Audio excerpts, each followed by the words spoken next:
My son thought he had it all: the big house in the Atlanta suburbs, the perfect wife, the Thanksgiving feast steaming on the table. But on that cold holiday afternoon, I found his 8-year-old son, my only grandson, shivering on the street as a punishment. While they carved the turkey inside, I was about to carve up their entire future. I kicked open the door to their party, and with 6 simple words, I turned their dream into a notice of eviction. Before I continue, do me a favor and hit that subscribe button and let me know in the comments where you're listening from. I want to see how far this story of justice travels. My name is Elijah Vance, and at 65 years old, I've learned that some feelings settle in your bones long before your mind understands them. That Thanksgiving, it was a cold feeling, a deep, penetrating chill that had nothing to do with the 15-degree weather outside. It started the moment I turned the key in the ignition of my old Ford pickup.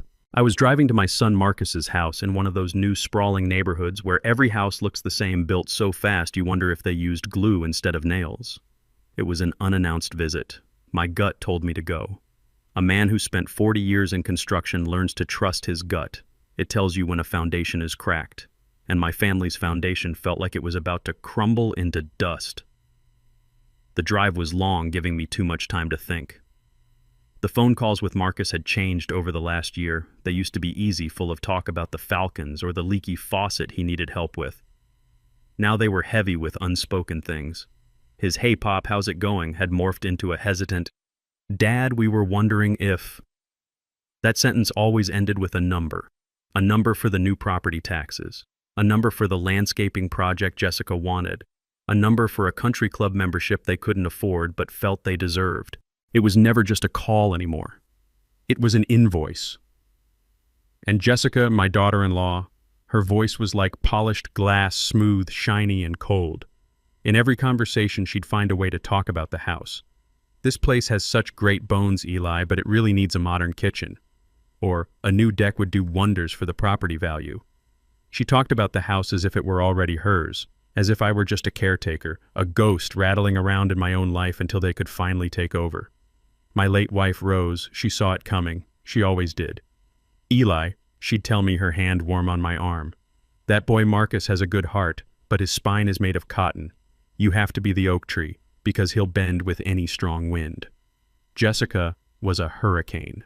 Rose had worried that Marcus would forget where he came from, that he'd trade the solid ground of his upbringing for the shifting sands of appearances.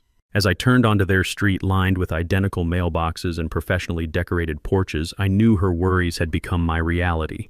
This wasn't a holiday visit. This was an inspection. The house was lit up like a postcard. I could see the golden light spilling from the dining room windows, silhouettes of people laughing, raising their glasses, the sounds of a happy family. But my eyes were drawn to a shadow huddled by the garage door, a shape that didn't belong in the perfect picture. My heart seized. I slammed on the brakes, the old truck groaning in protest. It was Leo, my grandson. He was sitting on the frozen concrete, hugging his knees to his chest. He was wearing nothing but a thin t-shirt and a pair of shorts, in 15-degree weather. I was out of the truck before it had fully stopped my body moving on pure cold fury.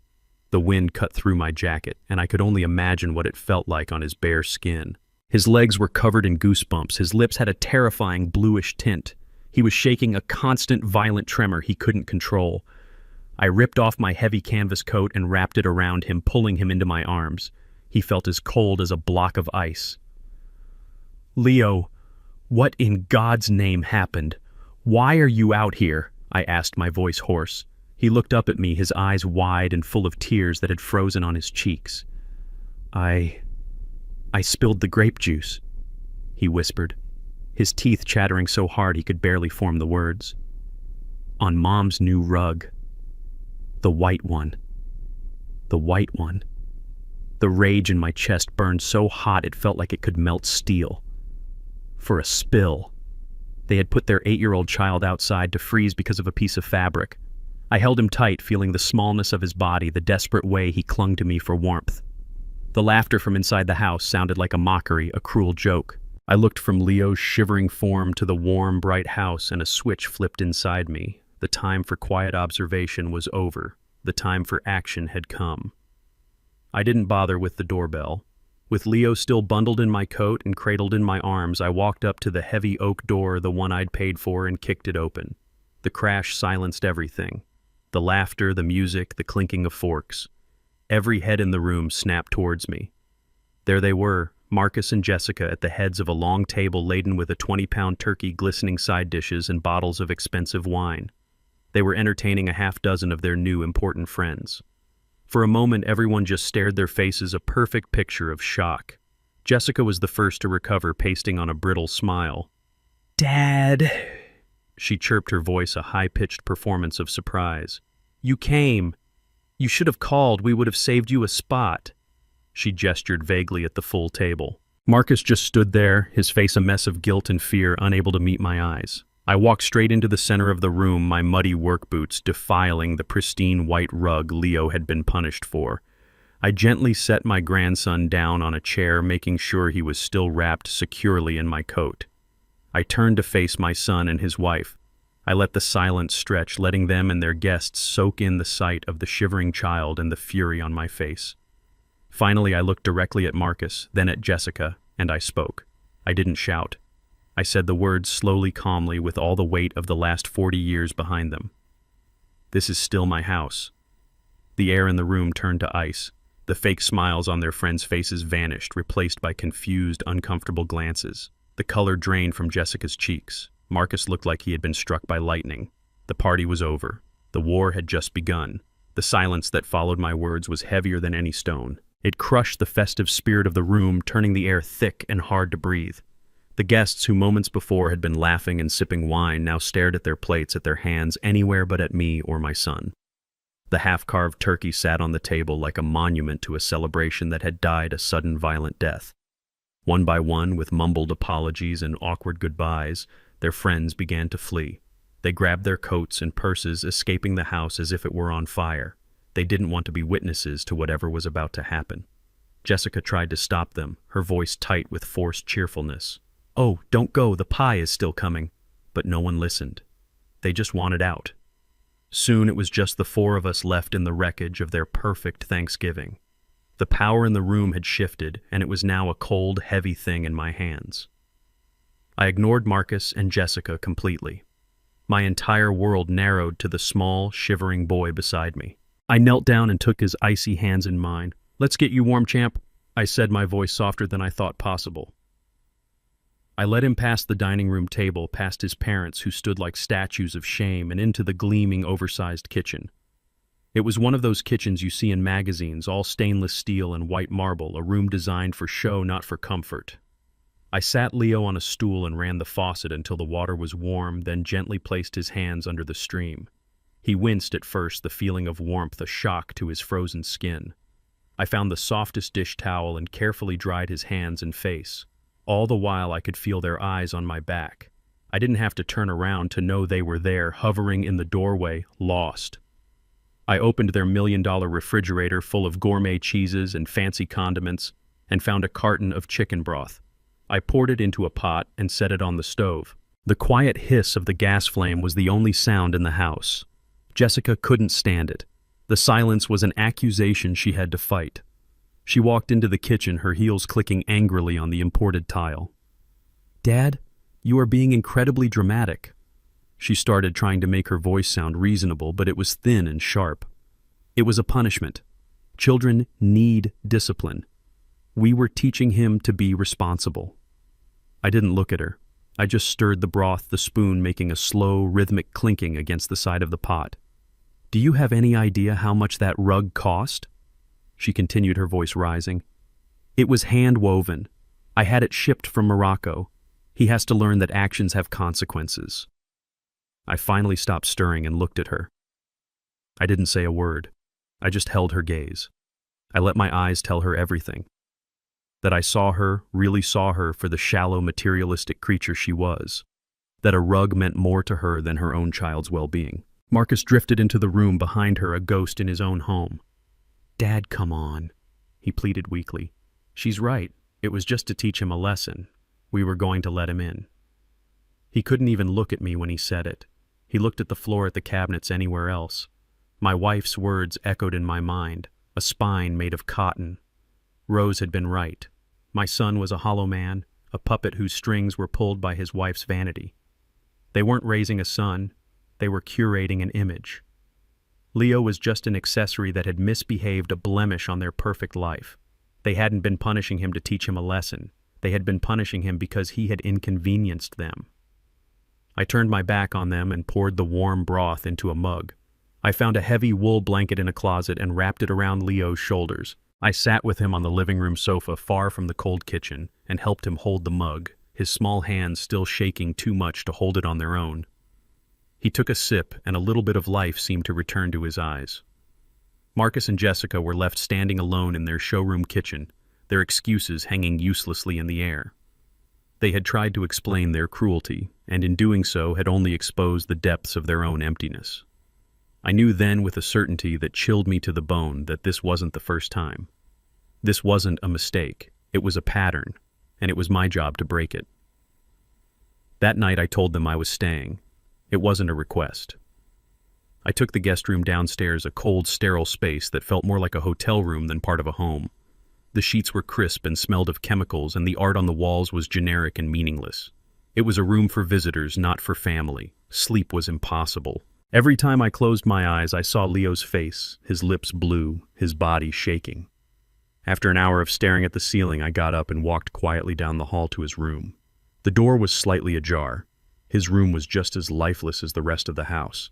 Expensive toys sat on shelves in their original boxes, trophies of his parents' spending, not treasures of a child's imagination. Leo was asleep, but it was a restless sleep, his small body tense under the covers. I sat in a chair in the corner of the room, just watching him breathe. I didn't want him to be alone. After a while, his eyes fluttered open and he saw me sitting there. He wasn't startled. He just looked at me. I gave him a small, sad smile. "Couldn't sleep, champ," I whispered. He sat up and pulled his knees to his chest. For a long time he was silent, and I didn't push. I just waited. A man learns patience when he's waiting for concrete to set or for a scared child to speak. Finally, his voice came small and fragile in the quiet room. "It's not the first time," he said. My heart felt like a lead weight in my chest. "What isn't, son? Just getting locked out," he said, not looking at me. "One time I got mud on Mom's new white sneakers, the ones she wears for tennis. She made me stand on the patio in the rain to wash them off. She watched me from the kitchen window." He took a shaky breath.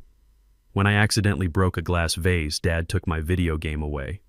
Mom said it was because I didn't respect their things. They're always talking about things, the price of things." He finally looked at me, his eyes shining with unshed tears. "Sometimes," he said, his voice dropping to a whisper, "they just forget I'm here. They go out to dinner with their friends and the babysitter doesn't show up. I just watch TV until they come home." Each word was a blow, a confirmation of the ugly truth I had seen festering just beneath the surface. My promise to Rose, the one I made at her bedside, came rushing back to me. "Protect them, Eli," she had said. "Protect our boy. And his boy." I had been watching from a distance, sending checks, thinking that was enough. I had been a fool. The anger from earlier had cooled, settling into something harder, something colder.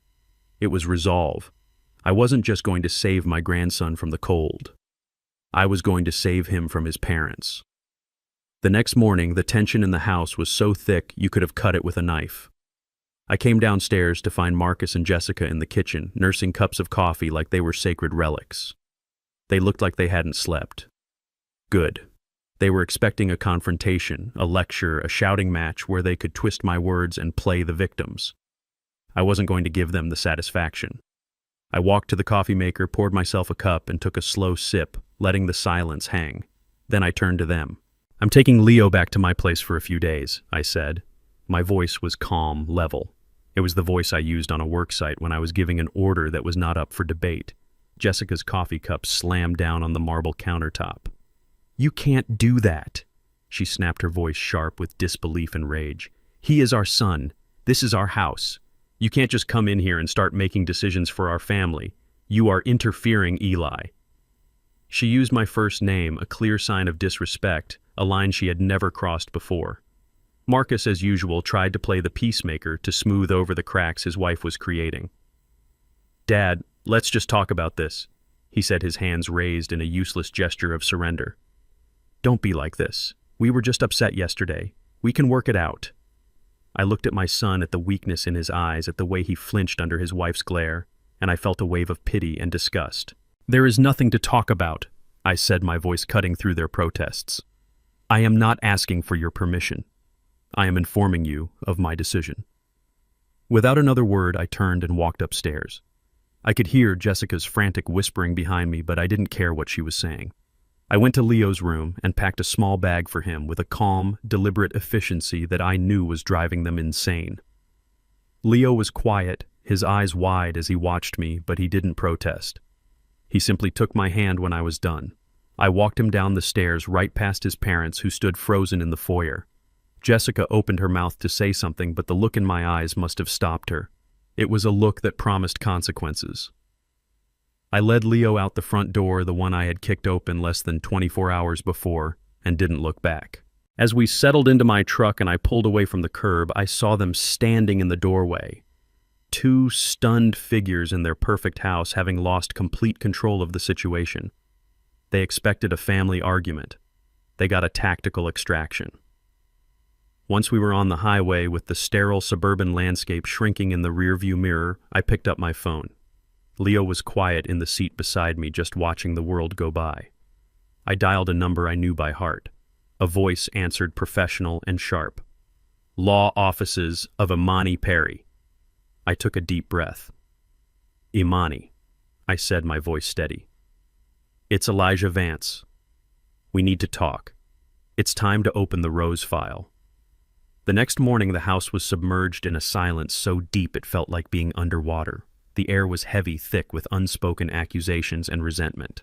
I came downstairs to find Marcus and Jessica already in the kitchen, moving around each other like two hostile strangers who had been forced to share a small space. They were clutching coffee cups as if they were life rafts, their eyes tired and puffy. They looked like they had spent the night arguing, and from the sour look on both their faces, neither of them had won.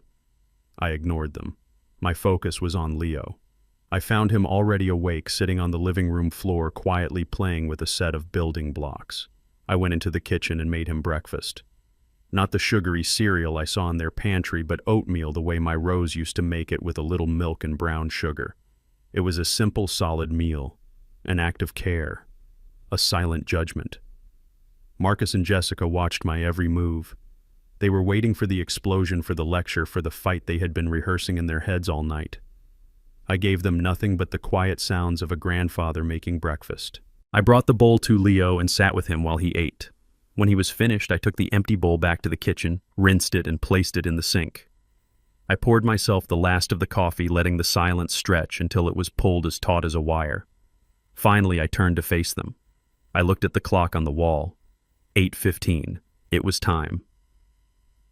"I'm taking Leo back to my place for a few days," I said. My voice was as calm and flat as a frozen lake. It was a statement of fact, not a topic for discussion.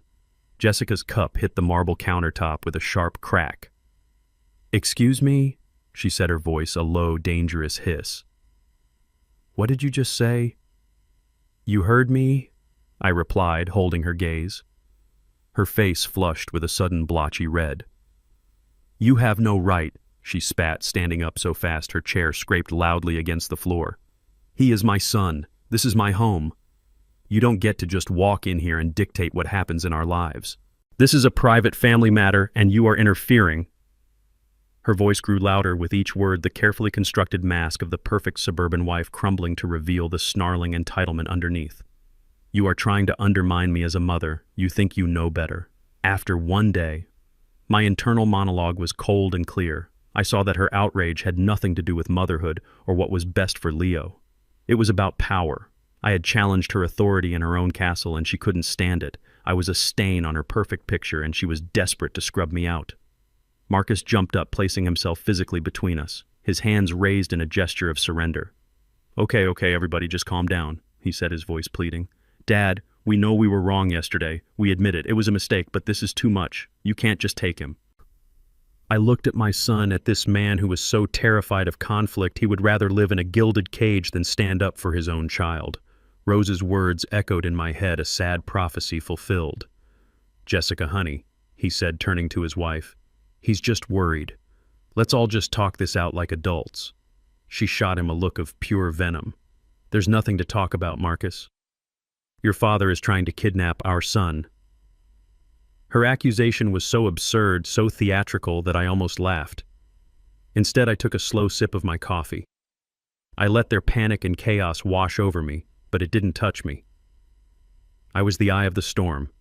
I placed my cup deliberately in the sink. I looked past my frantic son, past my furious daughter-in-law, and I delivered the final verdict. I am not asking for your permission, I said, my voice cutting through their noise like a shard of glass.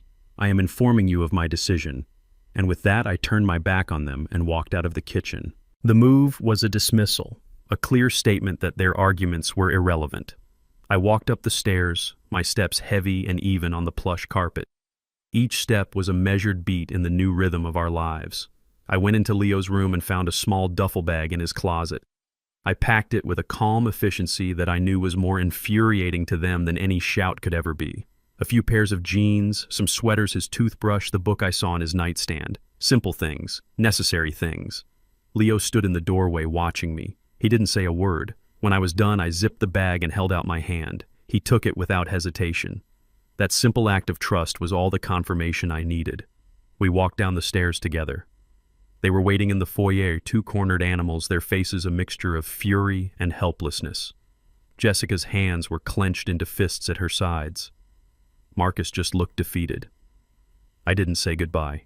I simply walked toward the door, holding my grandson's hand. I led him out into the cold morning air, into the safety of my old truck. As I pulled away from the curb, I saw them in the rearview mirror, two small figures standing in the doorway of a big empty house. They had expected a shouting match they could manipulate. They got a quiet resolution they were powerless to stop. Once we were on the highway, a comfortable silence settled between us. I glanced over at Leo. The fear and tension had begun to melt from his small face, replaced by a quiet sense of relief. That was all that mattered. I picked up my phone and dialed a number I knew by heart. It rang twice.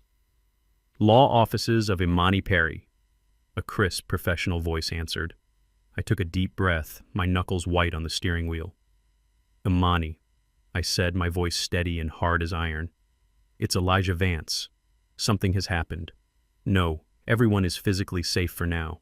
But I need to see you. Today, if you can, it's time. It's time to open the Rose file.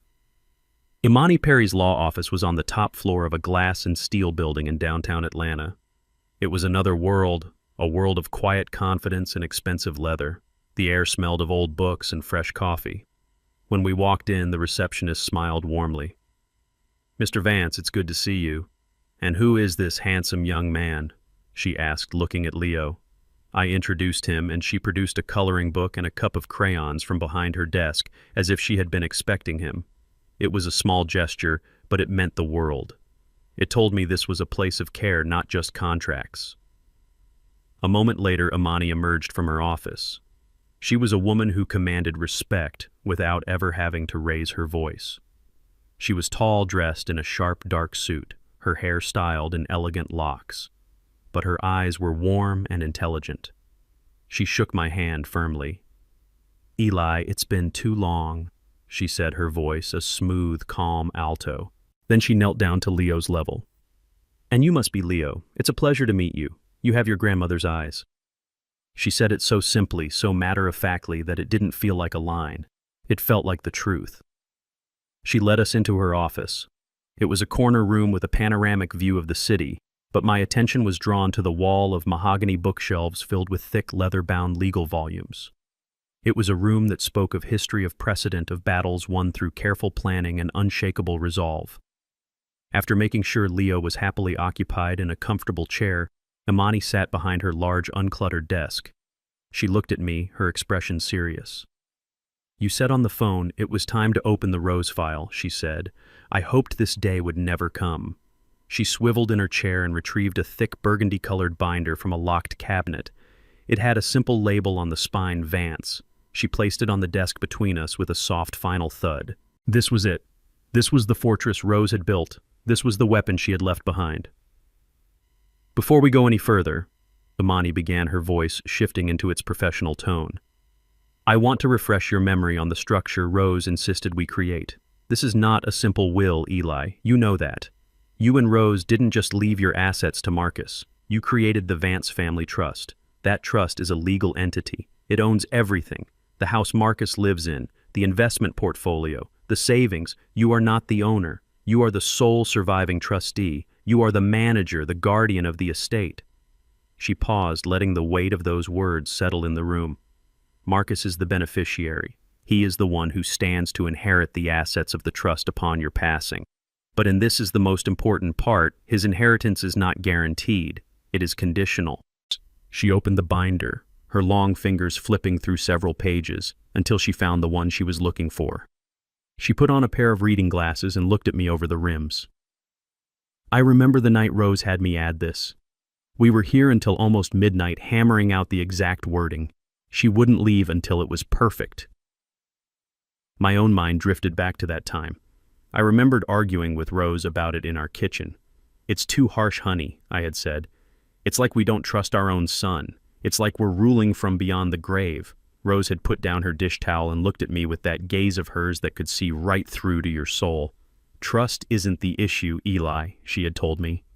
Life is the issue. People change. Money changes them. I am not protecting our money from Marcus. I am protecting our grandson from the man Marcus might become if he is not held to a higher standard. This clause isn't a cage, Eli. It's an anchor. It will hold him to what's right when the winds of greed or weakness start to blow. I had disagreed, but in the end I had trusted her. I had always trusted her wisdom. Amani's voice brought me back to the present. She began to read from the page, her voice clear and steady. Section 4, subsection B, the Family Legacy Clause.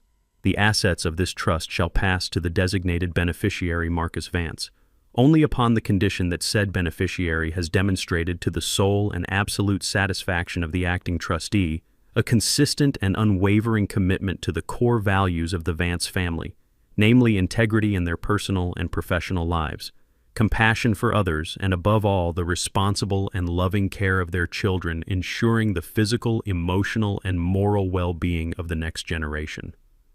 She took off her glasses and looked at me. She was building a firewall, Eli. She saw your son's weakness for what it was, and she worried about the kind of woman he would marry. She worried his inheritance would be squandered not just financially, but morally.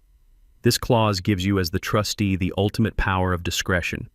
If you determine that Marcus has failed to uphold these values, you have the authority to alter the disposition of the trust's assets to better protect its core purpose, the well-being of the next generation. I finally understood. My God, I finally understood the depth of my wife's foresight. It wasn't about control. It was about protection. It was the fiercest, most powerful act of a mother's and grandmother's love I had ever witnessed. She hadn't just been planning for her death. She had been planning for our family's life. She was right. I whispered the words thick with emotion. She was right about all of it. Amani nodded slowly. She was a remarkable woman, and she gave you the tools to fix this. But we have to be smart, Eli. Your authority as trustee is powerful, but Jessica and Marcus will fight it. They will hire lawyers who will claim you are acting out of malice or emotional distress. We cannot let that happen. Your decision to enforce this clause cannot be an emotional one. It must be a documented, legally sound case built on a foundation of indisputable facts. We must prove beyond any reasonable doubt that there has been a clear and sustained breach of the trust's conditions. She slid a legal pad and a pen across the desk to me. So tell me everything, she said, her voice now a perfect blend of compassion and steel. Start from the beginning, and don't leave out a single detail. I spent the next 2 days in a state of quiet purpose. My small house, the one I had shared with Rose for 40 years, felt like a sanctuary. It was the complete opposite of Marcus's sterile mansion. Here the wood floors creaked with history, the air smelled of old books and lemon oil, and every photograph on the wall told a story. Pictures of Rose, of a young Marcus, laughing on a tire swing, of Leo as a baby. It was a house built from love, not just lumber and drywall. Leo seemed to feel it too. The tense, haunted look in his eyes began to fade. We spent our time in my workshop sanding down a piece of pine for a small bookshelf he wanted to build. The simple, honest work of making something with his hands seemed to heal a part of him. My phone buzzed constantly. I had a dozen missed calls from Marcus. and a string of angry, rambling text messages from a number I knew was Jessica's. I ignored them all. Let them stew in their panic, I thought. Let them wonder. As Amani had advised, silence was a tool. It would make them desperate, and desperate people make mistakes. On the third day, the phone rang again. I looked at the screen. Marcus. I took a deep breath. This was it. "Leo," I said calmly. "Could you go into the living room for a bit? I need to take this call." He nodded and left, and I was grateful for his trust. I pulled out the small digital recorder Amani had given me and placed it beside the phone. I followed her instructions exactly. I answered, put the call on speaker, and pressed record. "Dad." Marcus's voice was tight with a mixture of anger and anxiety. "Finally, I've been calling you for 2 days. What is going on?" I could hear the echo on his end, the sound of a large empty room, and I could hear something else, a faint, sharp whisper in the background. "Jessica." "This has gone on long enough," Marcus said, his voice gaining a false bravado. It was clear he was reading from a script his wife had prepared. "You need to bring Leo home. Now." I remained silent, letting him fill the void. "Are you listening to me?" he demanded. "This isn't a game. You can't just take a child." I heard Jessica hiss something indistinctly. Marcus paused, then continued, his voice even more strained. "You have no right to do this, Dad. You are legally overstepping. He is our son." "Is he okay?" I asked, my voice even. It was a simple question, but I knew it would throw them off. There was a pause. The question of their son's well-being was clearly not on their agenda. "Of course he's okay," Marcus stammered. "That's not the point."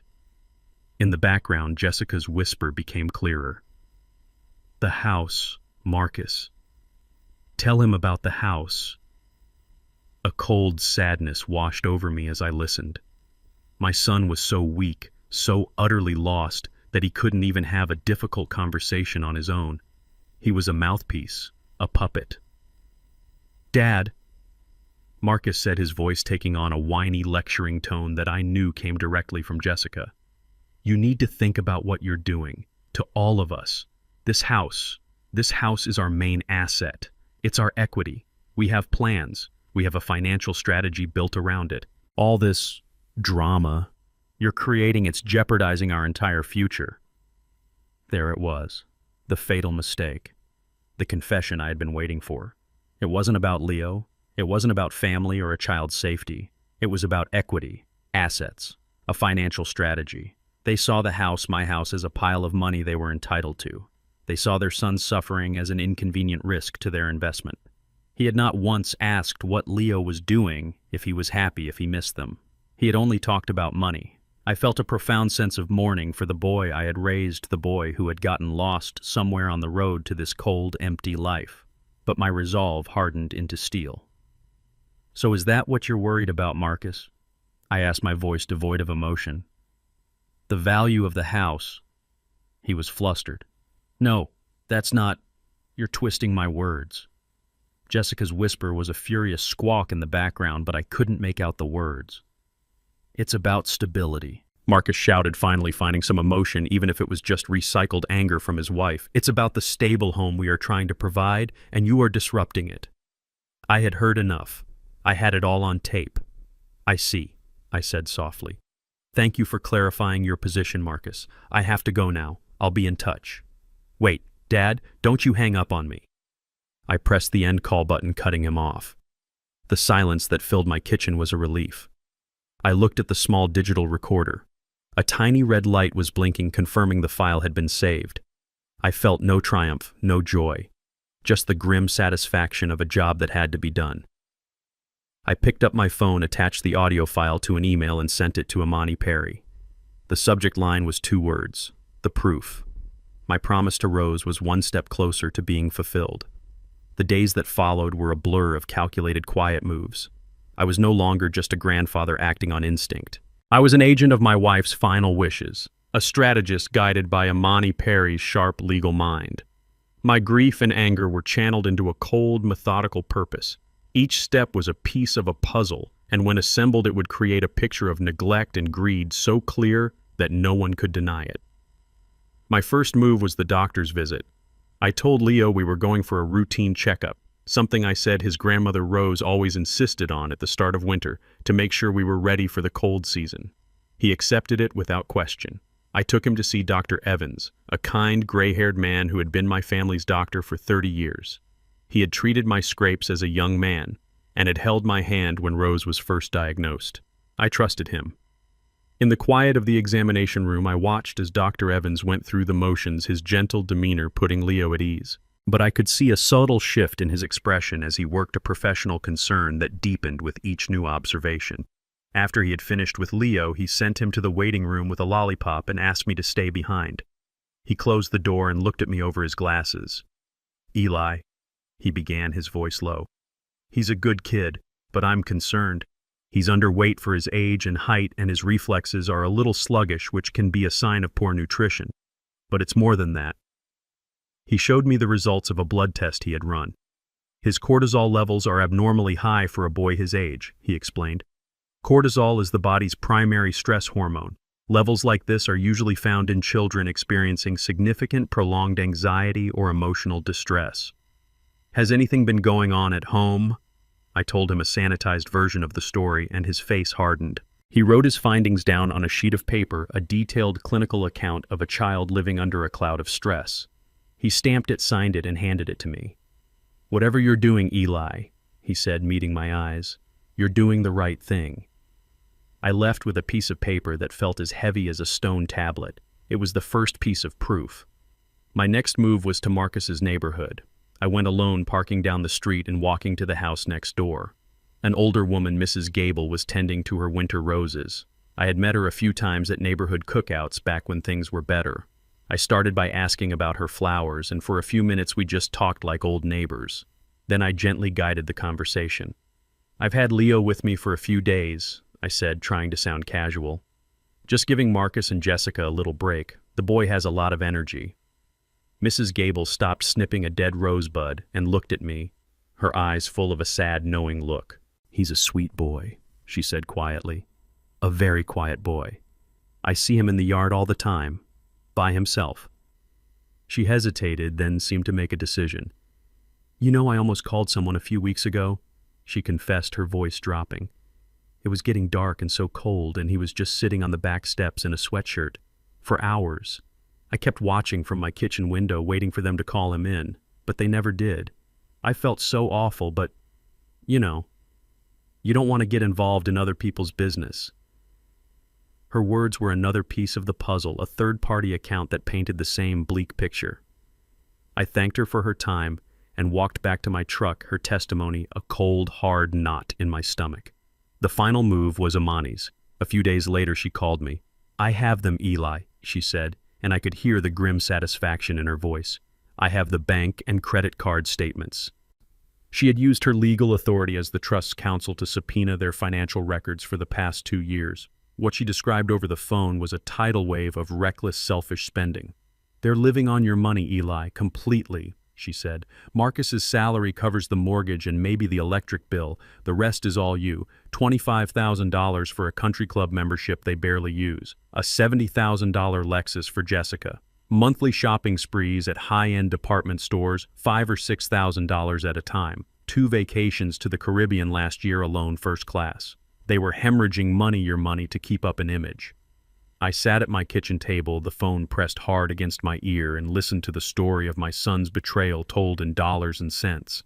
It was a story of vanity and greed, a desperate attempt to buy a lifestyle they hadn't earned. Late that night, I sat at that same table and laid everything out before me. The clinical damning medical report from Dr. Evans, my handwritten notes from the conversation with Mrs. Gable, and the list of extravagant expenses Amani had emailed me, a long, ugly receipt for their failure as parents and as people. The silent moves were complete. The foundation of their lies was now exposed, and I had the proof to bring the whole rotten structure crashing down. I felt no joy, only the heavy, solemn weight of a promise that was about to be kept. For a week, I let the silence do the work. I didn't call them, and they didn't call me. I imagined them on the other end of that silence, their initial anger curdling into confusion and then into a gnawing fear. Their main source of funding had been cut off, and their future, which they had assumed was a straight paved road, had disappeared into a fog of uncertainty. I dedicated myself entirely to Leo. We established a routine. We woke up early, had a breakfast, and I would help him with the schoolwork his teacher had sent over. In the afternoons, we worked in my shop or went to the park. I was showing him what a life of simple, quiet stability felt like. A life where his presence was a joy, not an inconvenience. I was building a new foundation for him, one of honesty and unconditional love. The call from Amani came the following Monday morning. "The letter has been delivered," she said, her voice crisp and professional. "Signed and received this morning." The letter itself was a masterpiece of neutral corporate language. It didn't threaten or accuse. It simply invited Marcus and Jessica Vance to a mandatory family meeting to discuss the future administration and long-term planning of the Vance Family Trust. It was the perfect bait and official-sounding invitation that spoke their language of assets and estates. I asked Amani if they had responded. I heard the hint of a dry smile in her voice when she answered. "Oh yes, they responded within the hour. Jessica called me herself." I could picture it perfectly. Jessica seeing the official letterhead from a prestigious law firm, her panic instantly transforming into smug triumph. She would have seen it as a white flag, a sign of my surrender. She was exuberant. Amani continued, choosing her words carefully. She said she and Marcus were delighted to finally put this recent misunderstanding behind them and formalize the next steps. She wanted to know if she should bring her financial advisor to discuss the tax implications of the impending asset transfer. I had to close my eyes. The sheer blinding arrogance of it was almost breathtaking. They hadn't learned a single thing. They felt no remorse, no concern for their son. They saw this meeting as their coronation, the moment the old king would finally abdicate and hand over the keys to the kingdom. In their minds, they had won. They believed their tantrum had worked, that my week of silence was me licking my wounds before coming to the negotiating table to give them everything they wanted. Amani told me Jessica had even commented on her relief that I was finally being sensible. She probably had her victory speech all prepared. I could see her in my mind's eye, standing in front of her walk-in closet, choosing the perfect outfit for the occasion. A power suit.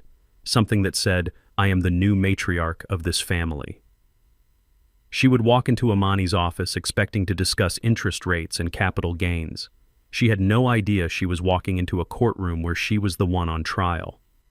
A profound sadness settled over me, a deep ache for my son and the life he might have had if he had chosen a different path, a different partner. But then I looked out the window and saw Leo in the backyard, carefully watering the small herb garden Rose had planted years ago. He was smiling.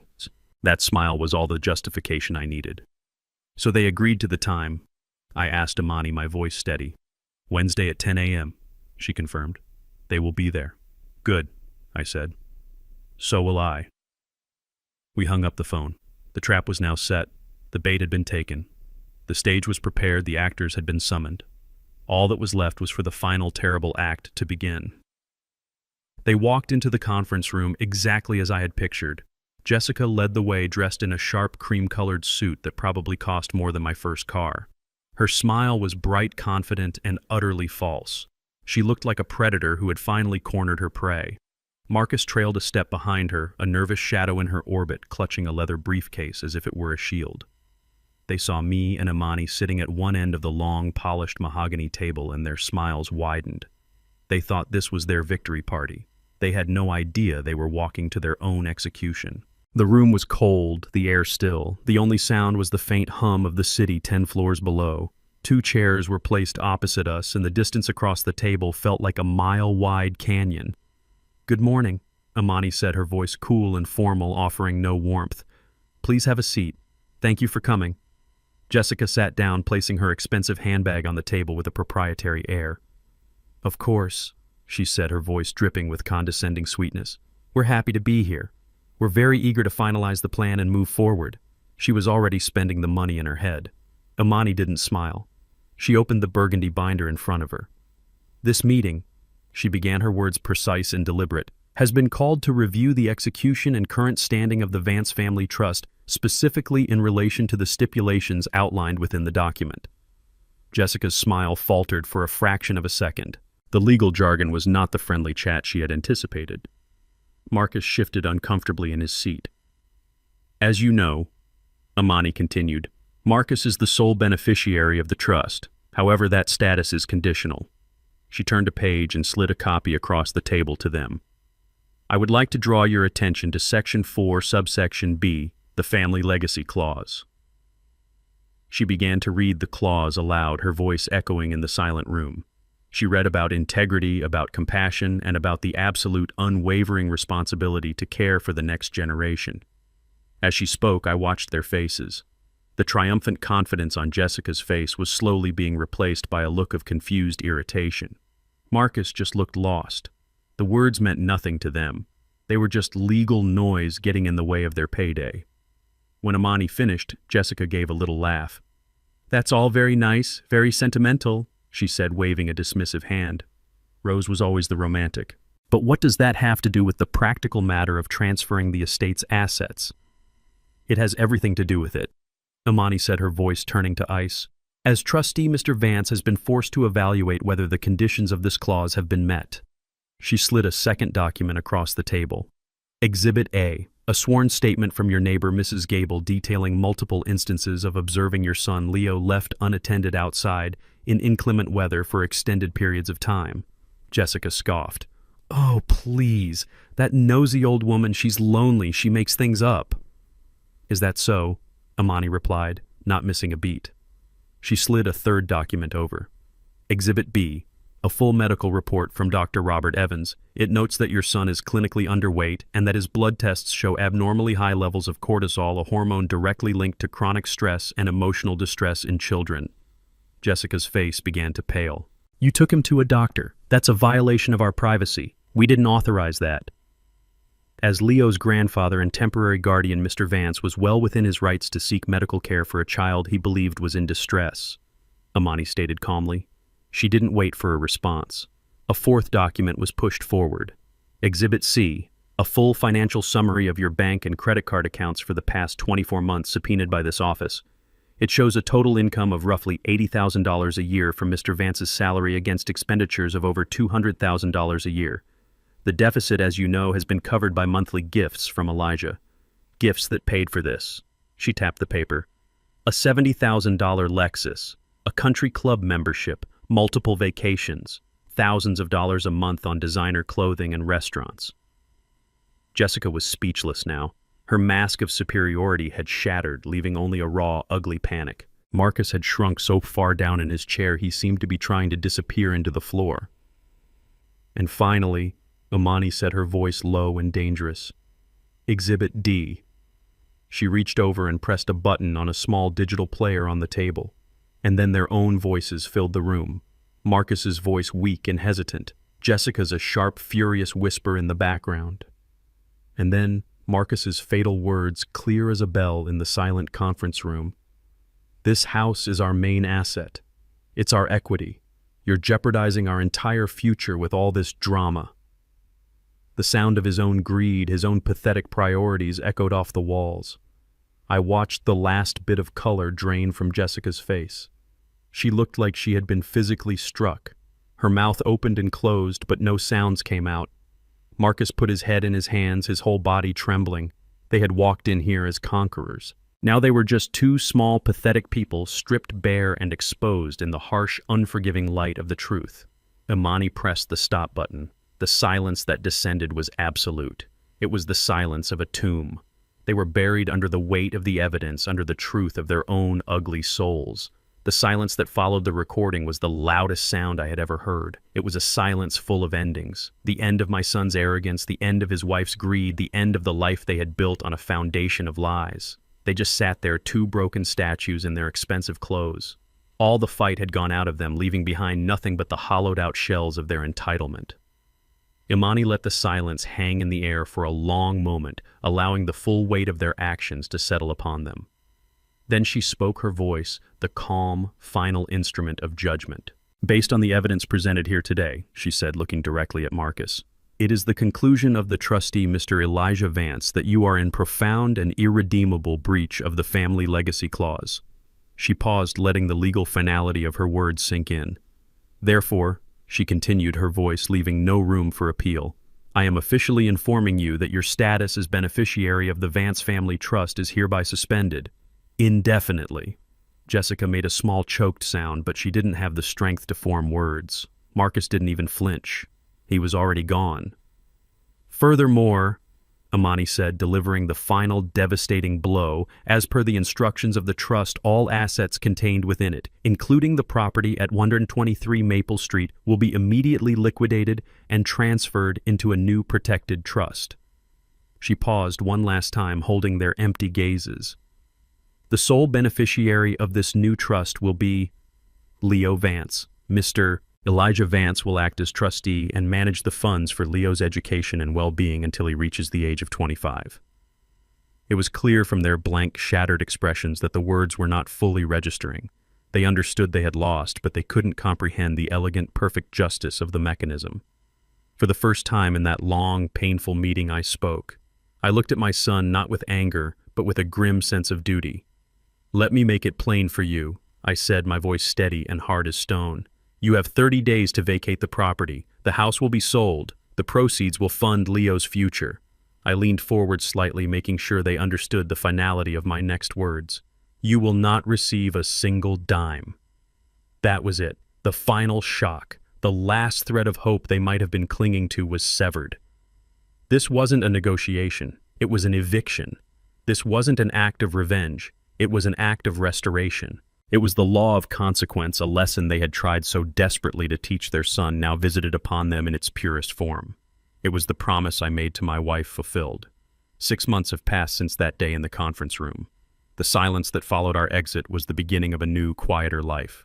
The big cold house on Maple Street is gone, sold to a new family I hope will fill it with more warmth than the last. The money, every last dime, is now the foundation of the Leo Vance Trust, a fortress of security that will protect my grandson's future long after I'm gone. I hear Marcus and Jessica moved out of state, somewhere out west. I don't know what they're doing, and I find I don't spend much time thinking about it. My anger has faded, leaving behind only a quiet, lingering sorrow for what could have been. I hope for their own sakes that they find their way. My way is here in this small, sunlit apartment that overlooks a park. It's not a big place, but it's a happy one. The air is filled with the smell of my cooking and the sound of Leo's laughter, a sound I hear more and more each day. The haunted, anxious look in his eyes has been replaced by the bright, curious spark of a boy who feels safe. He is healthy. He is thriving. He is finally free to just be a child. Right now he's sitting at the kitchen table, chewing on the end of his pencil as he puzzles over a math problem. He looks up at me, a frustrated little frown on his face. I walk over and sit beside him, pointing to a number on the page. "You're trying to do it all in your head," I tell him gently. "Try writing it down one step at a time. That's how you build anything, champ. One solid piece at a time." He nods, starts writing, and a moment later his face lights up. "I got it," he says, his smile so bright it could power the whole city. He got it, and in that moment, I know we're going to be okay. My wife Rose always used to say that it's easy to build a house, but it takes a lifetime to build a home. For a long time I thought I had failed. I failed to teach my own son that lesson, and our family cracked under the weight of his weakness and his wife's greed. But now, looking at my grandson, I realize I haven't failed. I've just been given a second chance. This wasn't the end of our family. It was the beginning of a true legacy. A legacy not measured in property value or bank accounts, but in quiet moments like this. In love, in dignity, and in the simple, unbreakable promise of a grandfather to his grandson. And that's a promise I'll keep for the rest of my days. This story is a powerful reminder that a true family legacy isn't measured in dollars, but in dignity. It teaches us that the duty to protect a child from neglect outweighs any obligation to maintain a false peace with those who cause harm. True strength lies not in loud confrontation, but in quiet, decisive action, rooted in love and foresight. It shows that sometimes the most profound act of love is to dismantle a house built on greed in order to build a true home founded on safety, integrity, and the unwavering promise to put the next generation first. Have you ever had to make a difficult choice to protect a loved one? Share your story in the comments below, and please subscribe for more tales of justice restored.